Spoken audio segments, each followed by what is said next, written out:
So with that being said, we're going to start our Q&A panel discussion element now. We've had a number of questions through while we've been on.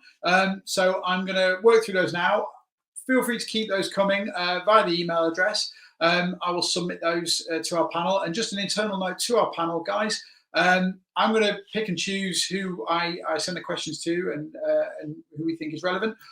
I can see you all, even if you're not on screen and the viewers out there can't see you, I can see you all. So if you do want to chip in on any questions, feel free to just put a message in our private channel or just give me a wave on your screen, and I'll make sure I come to you on that question as well. So before we go into that, I just want a quick clarification. I introduced Jim Reed earlier as the chairman of the IMDA. Unfortunately, I made a little bit of a snafu. He is the former chairman. So just clarifying that there for everybody's sake. So we'll kick off then. Bear with me. I'm just going to pull up my list of questions that we have here. So I'm going to actually go to, I think we'll go to Martin and David first, our representatives from Autoweb. So I'm just going to bring them into the feed. Hi guys, you okay? Apologies for my hair. Well, I went and shaved them off just to do away with a bad hair day. Guys, so I'm going to come to you first. We've had a question asking about general web traffic and social media interactions over this lockdown period and the run up to. Can you give us some insight into what you've seen in terms of how trends have changed and general web traffic, and if possible, social media interactions over that period? Shall I take that first, David? Yeah, that's fine. Okay. Yeah, so search volume for keywords like used car and things like this, car sales, within, for example, Google are significantly down. We're at around about 46% of where we were prior to lockdown.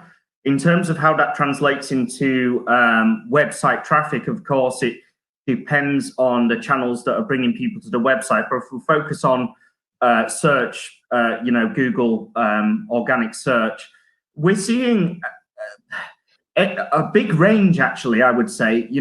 We have one particular situation where commercial vehicle sales, we've seen an increase in organic traffic versus last year this week. And in terms of the general car dealerships, we've seen anywhere from a 25 to 55% decrease, which I guess just depends on the nature of the business and the sorts of vehicles that they sell. A bit of good news is that if you look at car sales as a topic worldwide for search, we have seen that increasing. Clearly, we're in a different situation to China or Italy at the moment, but there's definitely green shoots of things to come. And interestingly enough, when this all first started, we were saying, inquiry levels are up. People are contacting people via the website versus going in or phoning, which is obvious.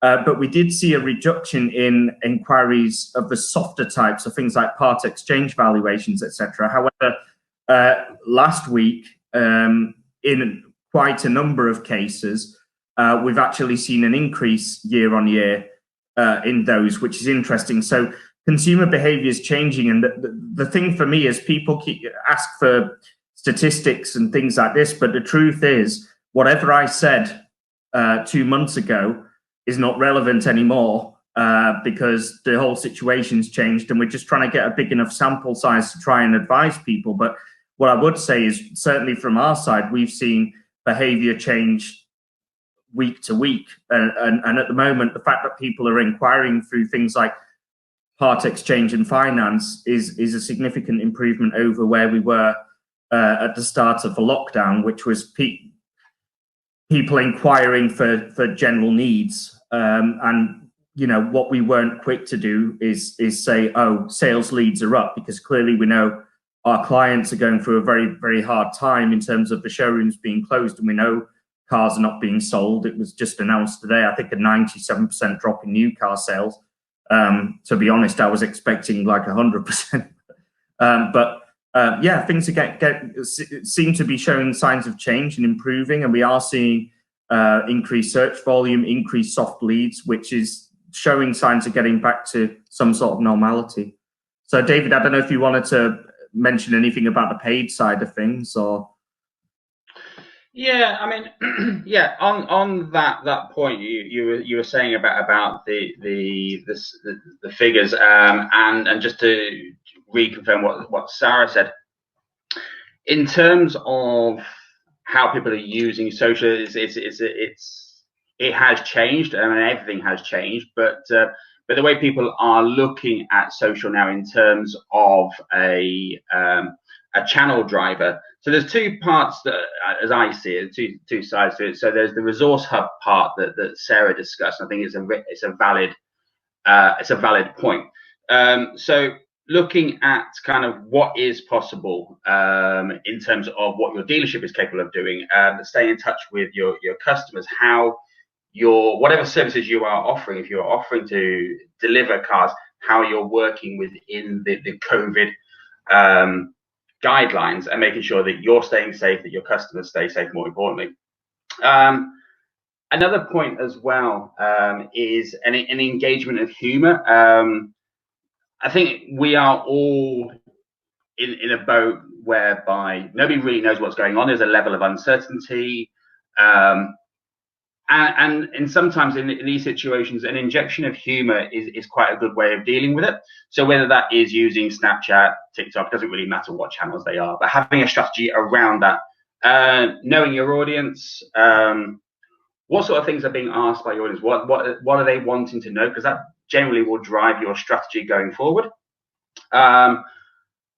ROI is still important. It historically always has been. I think it's fair to say that the metrics perhaps that we're using to gauge success have changed. And in days gone by, in a digital marketing arena, it was very much driven by cost per acquisition, cost per lead, and what your conversion rates were.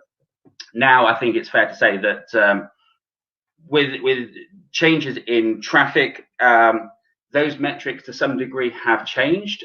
So whilst conversions are, if you're getting conversions, great. But looking at how people are engaging with your business now, I think has changed slightly. So we're now looking at things like click volumes, sharings, likes, things that perhaps historically were nice to have, but weren't part of the main driver in terms of your strategy. That's not to say that the old metrics will go away. They won't. They will come back in due course. When the dust settles on all this, absolutely, that will be the key driver again. In terms of the paid side thing, so I suppose we're talking specifically about PPC. We've had a lot of customers pull back on this one. So we've seen some interesting changes in the industry in terms of levels of competition. Costs have become much cheaper. So I don't know if anyone out there who's running PPC campaigns at the moment is seeing that. I think like everything else within PPC, you have to be quite targeted in what you're trying to achieve and not doing everything. But we have seen some successes, more about the servicing, I suppose, rather than the retail side of things. But in terms of the volumes, they have gone with the organic search as well. So the volumes are there, or the conversions are there. The volume is missing. To some degree, that will be and it's a horrible expression, but the wheel kickers, they probably aren't so much a factor at the moment. The ones who want to actively get a car will find a way of coming through to you.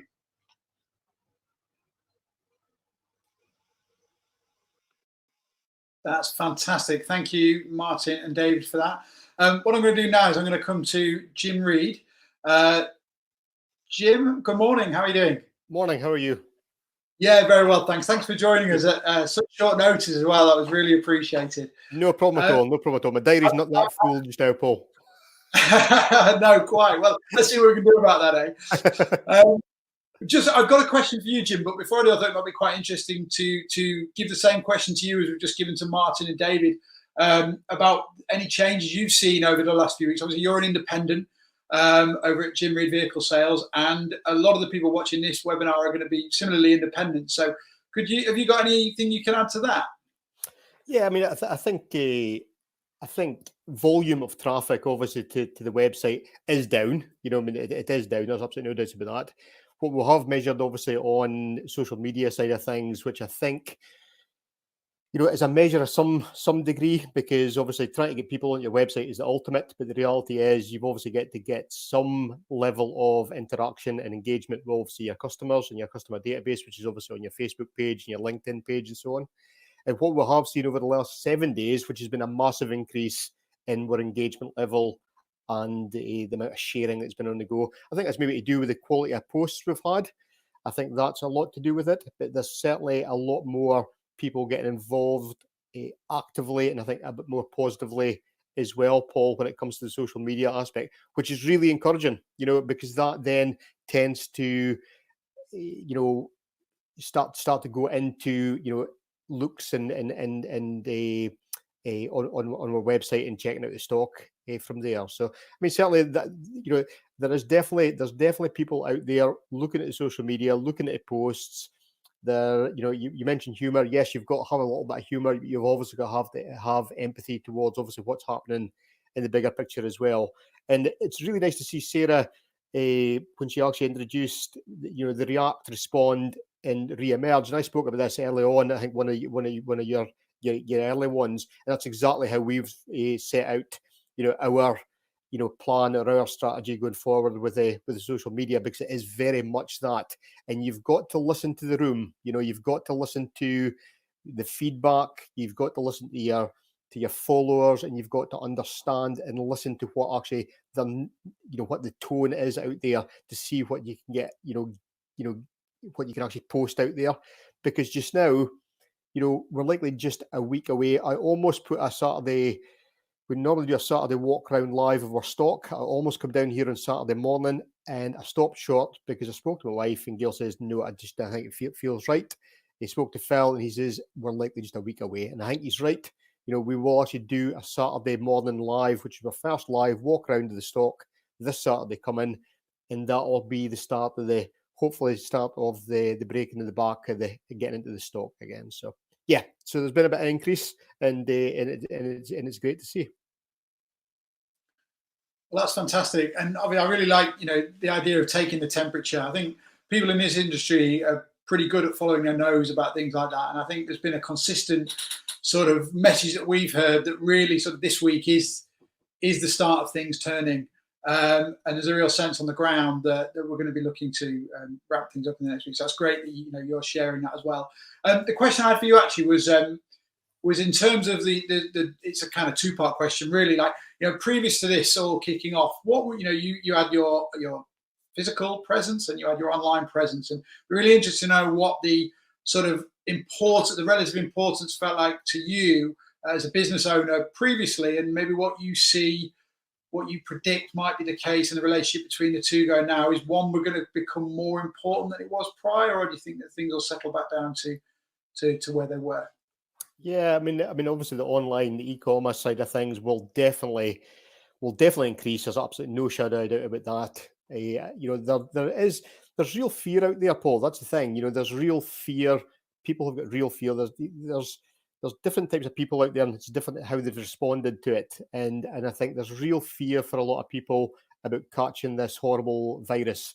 And we've got to be, you know, sympathetic and empathetic, and give our customers a choice, which means opening that door to online and buying online, you know, totally. So that would be, you know, doing your whole finance online, doing the whole part exchange value online, and, you know, just the whole package front end, right to delivery. So that is obviously giving the customer choice. That will stay, you know, that will stay. There's absolutely no doubts about that, because we just don't know how long the vaccine will take to get this completely under control. But you know, it's just about giving the customer choice. You know, there's a lot of people out there who will not entertain buying a car online at all.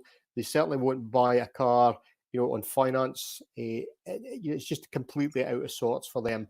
So you've got to have a choice for them as well, and that will still be with physical presence. So it's a bit of a mixture of both. However, I do think, you know, we've actually engaged with the Code Weavers, and we've taken up their platform for doing the whole the whole finance thing and so on, the whole front to back end. And that's worked well. We've taken a couple of deposits over the time we've been locked down, and that's obviously helped capture a couple of sales. So it is, it's definitely there to stay, and it will have certainly more strength going forward, I think. And for those dealers that are out there, the small dealers or the smaller dealers, I should say, I think what will actually happen with them if they don't get engaged, if they don't engage with e-commerce or don't see it as being important, I think they're doing the wrong thing. That's cracking. Thanks, Jim. I'm going to drop you off now. I'll come back to you in a little while. I'm going to bring up Matt Taylor from Perry now. Matt, how are you doing? Hi, Paul. Yeah, not bad, thanks. How are you? All right?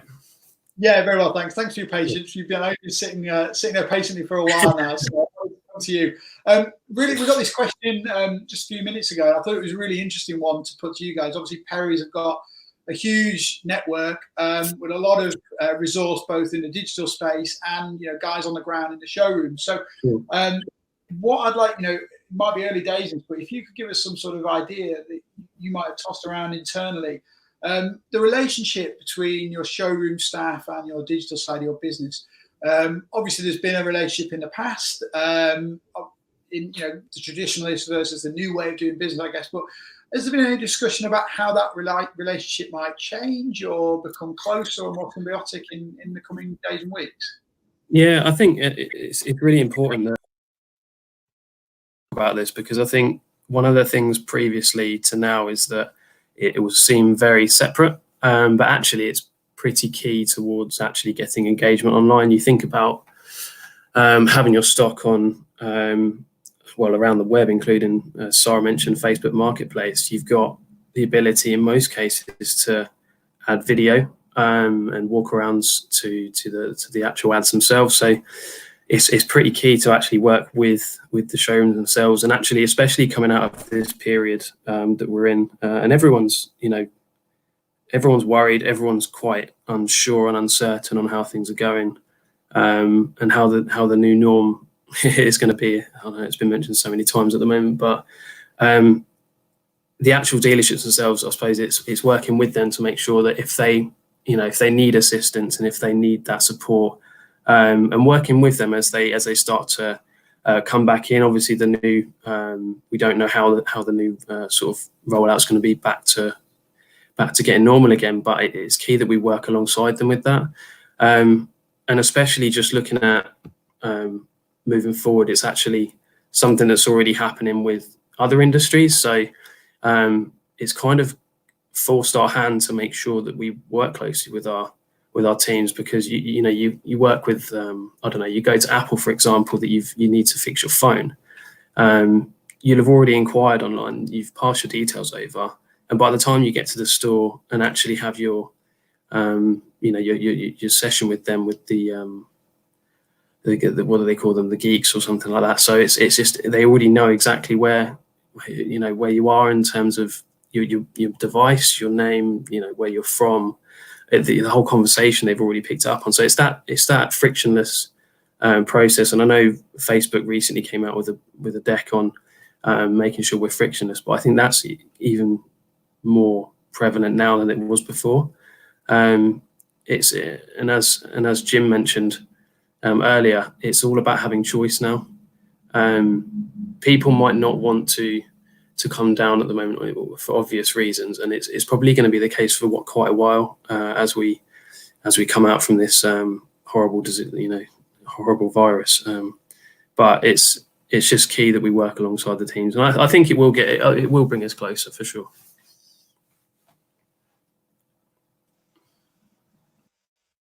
Thanks for that, Matt. Really appreciate it. I'm just going to go back to Jim actually on this as well. I think Jim's got great insight into this. Jim, have you got anything you could add to Matt's answer there? Yeah, absolutely. I think Matt's got some very, very good points there, especially around video. The video side of things. The word video is kind of bandied about, isn't it, in the motor industry? And using the technology that we've got. I asked, I stated just the other day there to somebody, can you imagine if this lockdown had happened, this virus had happened 20 years ago? would have all been stuck. We wouldn't be having webinars. We wouldn't have Zoom calls and so on. We certainly wouldn't have any sales online at all. Very little engagement on social media. Well, there wouldn't be social media because it wouldn't exist. So, would have been absolutely stuck. It would have definitely been a lockdown completely. There'd been no business at all to go into. At least we have got a funnel, and there's been some kind of engagement with social media and so on and customers. With regards to what Matt said about the video side of things, video is one of the most important things. Dealers, especially smaller dealers, have got to completely take the bull by the horns when it comes to the technology and use video to the best of their ability. When I mean video, I mean, yes, placing that, walk around of the lovely shape of the car, the lovely wheels, interior and so on, as a presentation, as part and parcel of your website, and adding to the pictures, but with that video, walk around video. But also, what is stopping, there's loads of different platforms out there that you can use.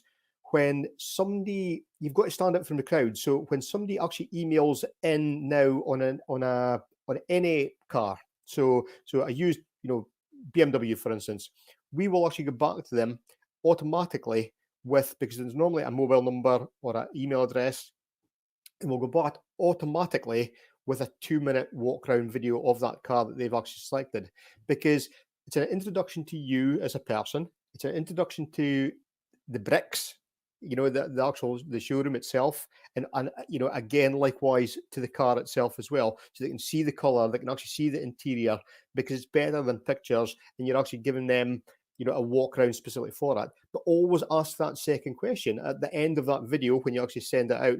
Hopefully that's been, you ask a question, hopefully that's been helpful for you for the walk around. If you would like any specific, I've maybe too quick round about the wheels, and you went to look at the wheels or the state of the tires, the servicing on the vehicle. If you went to ask any more questions, I'm quite happy to do a slower or more detailed walk around video for you. The technology is there. The technology is there. There's so many brilliant platforms to use, especially with video, for going back and forth with customers. We can use Zoom. We can use Zoom for negotiations. You can actually have, and the more practice you do, the better you become at. Because you can actually have this PC here is basically sitting on a settee in my office just now. A settee I won't see customers on for a long, long time, unfortunately. However, I could actually have that customer sitting there on the settee on my laptop. That's as simple as that, and negotiate exactly how we're speaking just now, and negotiate the terms. And I think that is the engagement we've got to have, and given, quite rightly what Matt said, given customer choice. Absolutely, 100%. That's wonderful. Thank you for that, Jim. So my next question, I'm going to first of all bring this to David and Martin. But I think it's quite a broad one. I'm eventually going to come to all of our members of our panel on it. I'll bring David and Martin in first of all before I get to it. So, guys, one question right in is how, what we think will be the position, what we think we're going to place for digital marketing in the industry going forward. Obviously, you guys have been working in the automotive industry purely on the digital marketing side for a long time. What changes do you see coming now today that you wouldn't have particularly anticipated 2 months ago? Well, firstly, from my point of view, neither of us pretend to be experts at selling cars. That's what our clients do. So, what we do is to do that through the use of technology.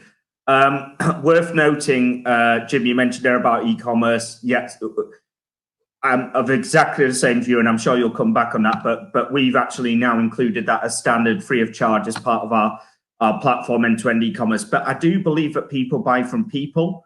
At least I do, and I think that dealerships need to differentiate. And this is why I think you mentioned there about the use of video chat for negotiations and things. That's exactly what we're working on now. We've put that out there. It's in testing to try to help our clients to do that. So a lot of people have suspended certain marketing campaigns. We're seeing more broadly brand campaigns being reduced. But I just think it's been a trend for a little while to try to reduce the amount of time and those friction points that Matt mentioned from somebody buying a vehicle or having a vehicle serviced. And this has really expedited that because, as everybody said, people are anxious. We don't know exactly what the guidelines are going to be. But if we can cut down the amount of time that somebody needs to be in a dealership, then that can only be a good thing. But I do think that it's an expensive purchase. It's an experience, and people want to buy from people that they trust and have a nice shopping experience, I suppose. So our focus is really on enabling that.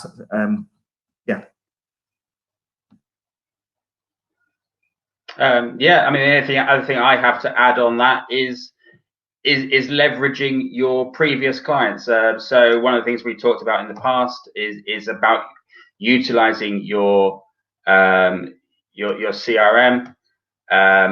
effectively. So whether that is social media backed up by email campaigns, that's another option. But absolutely, I totally agree with the sentiments of what's been said so far. The world is changing. We've got to work differently. We've got to stay engaged with the customers. We've said historically that to have a social media strategy, one of the important things is to do regular postings. I think at the moment, particularly in times of uncertainty, when nobody knows what's going on, Matt said it as well, that we don't know what is going to happen. So staying in touch with your customers, staying in touch with the trends, what the government is releasing, and what your clients are after, and working with those sentiments is probably an important process and a good strategy going forward, certainly for the time being.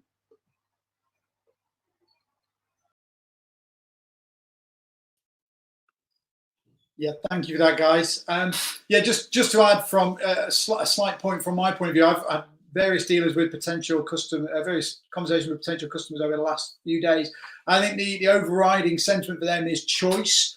I think that to a large degree they still expect, and rightly, that this is going to be as much as possible a face-to-face business, whether that's literally physical or as Jim quite rightly said, the technology allowing us to do face-to-face in a different way. But I think the key thing for them is having that choice to allow the customer to have those interactions in the way they want to have those interactions going forward, because obviously there's going to be a lot of different opinions across the country and how comfortable people are in being in a physical space and how much they want to keep their distance at different points in the customer journey. So just to wrap up that question, I'm going to nip to Matt as well. Matt, have you got anything to add on that? Yeah, I guess in terms of looking at the new norm moving forward, I suppose it's mapping out the journey for the customer. As habits will change and needs will change, the whole landscape of what we're trying to achieve will change as well. So, for example, if we're looking at DVLA coming out the last few days talking about solar's test drives, that would be something pretty key to talk about if you can do that, and it might be something that we need to look at from the organizational point of view. But it's having that in the messaging when we're actually talking to customers about it. And the first thing that we looked at on our side is actually building a Q&A out based on customer feedback. So as soon as we came out and said, obviously, we were temporarily closing due to the pandemic, the first thing we went to do is actually asking our customers and getting back to them based on what they were worried about and concerns and any questions they had, and then built a Q&A around that and started to feed that back out to social. So it's not only is it good for you as a business to make sure that you're keeping in touch with your customers and keeping them informed, but it's also good to make sure that people are aware of what's going on, because I think there's so much confusion at the moment. And like you mentioned before as well, the choice is the main thing really. And one of the things we're looking to do is make sure that we're protecting our staff and our customers moving forward as much as we can. And the next stage for us is starting to then explain to teams and the teams that are coming back into the business, and also customers too, the sort of methods of protection we're putting in place, and that's going to be really key for our messaging moving forward. So I suppose it goes back to that whole thing of being frictionless really, is that people want choice, now. They want to make sure they can, if they don't want to come to the dealership and want to be able to do it online, they should, hopefully be able to do that. And it's no longer, e-commerce isn't a nice to have anymore. I think it's more of an essential choice that people need to be able to make.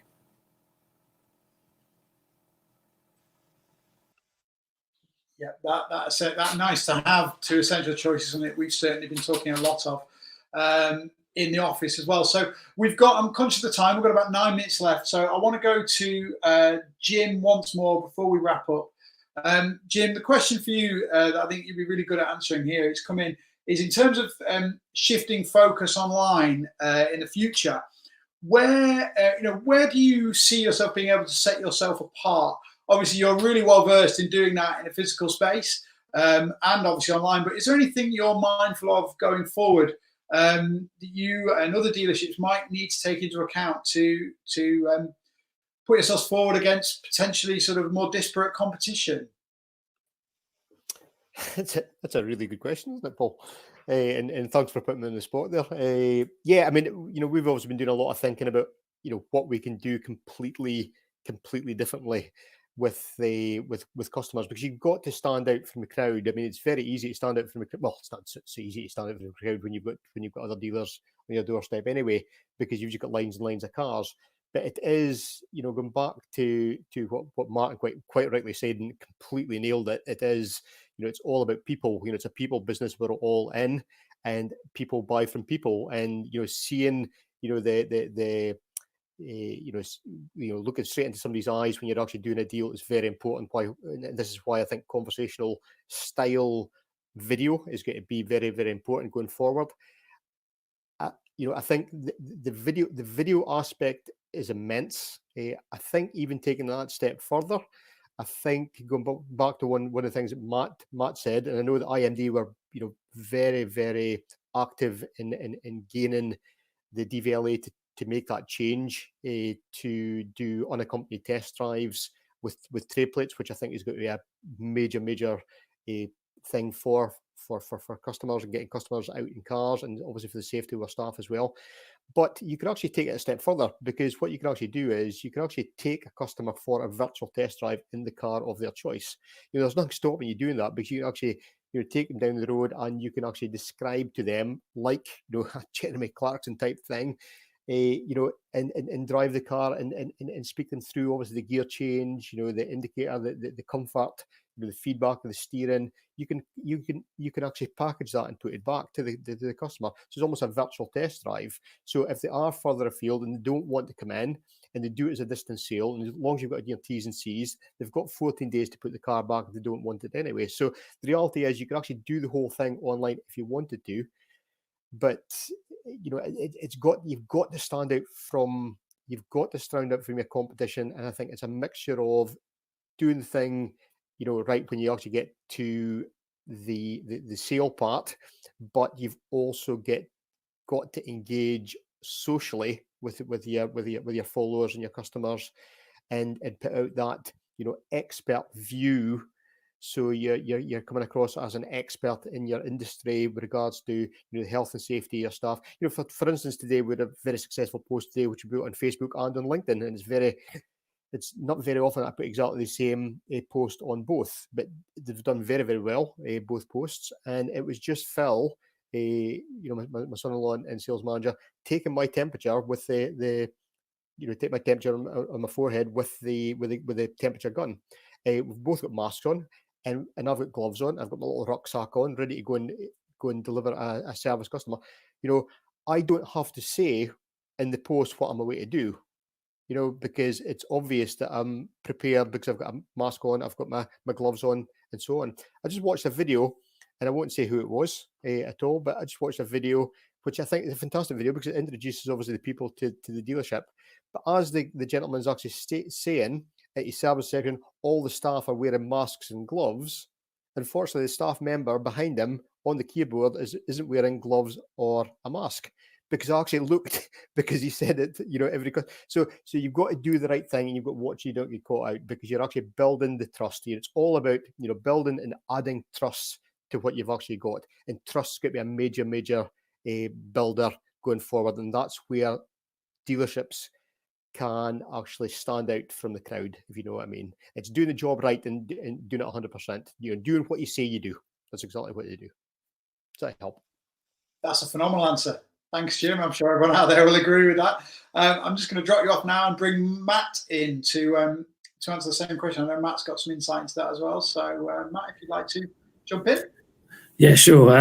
Just after Jim's great comments there, I think the first thing is talking about trust is thinking about your online presence and reviews as well. Obviously, Trustpilot, most of us will be quite familiar with, and it's quite familiar with the general public as well. So it's just making sure that each of your reviews, and Google reviews, obviously they've been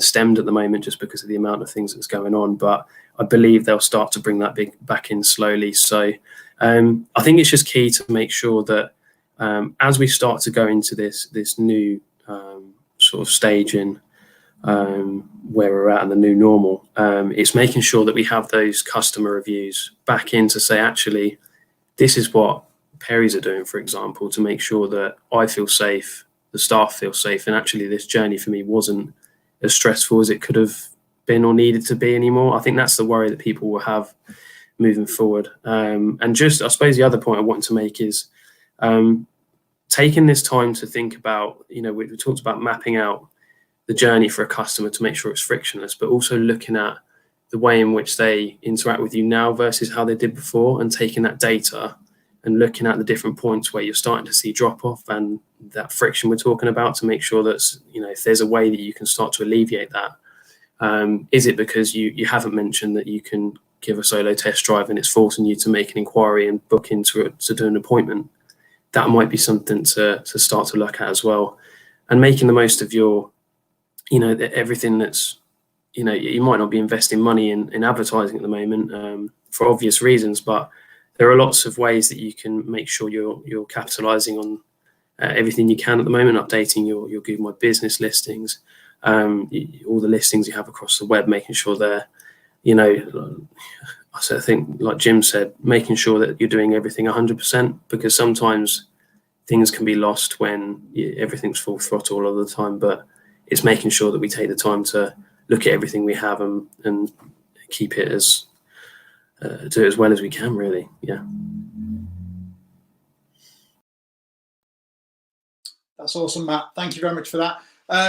Guys, we're coming up the half hour now, so I'm going to wrap this up. First, I just want to say thank you very much to all our contributors.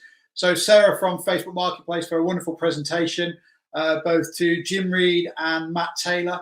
Thank you guys for coming and being part of the panel. I know you gave some wonderful insight there. Really appreciate your time on what's going to be a busy week. And then to my colleagues, David and Martin, again, brilliant insight. So thank you guys for prepping this and for joining us. Also, big thank you to everyone who's tuned in today. It's really great to see you all so engaged, and obviously we want to be really positive going forward. We think there's a big role to play for digital marketing, obviously more so than it has been in the past even. And if there's anything we can do to help, any advice, any support we can offer, please get in touch.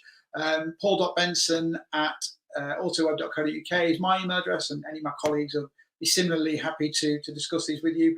We're going to send out an email with a bunch of information, a copy of the presentation, etc. after this webinar, sorry.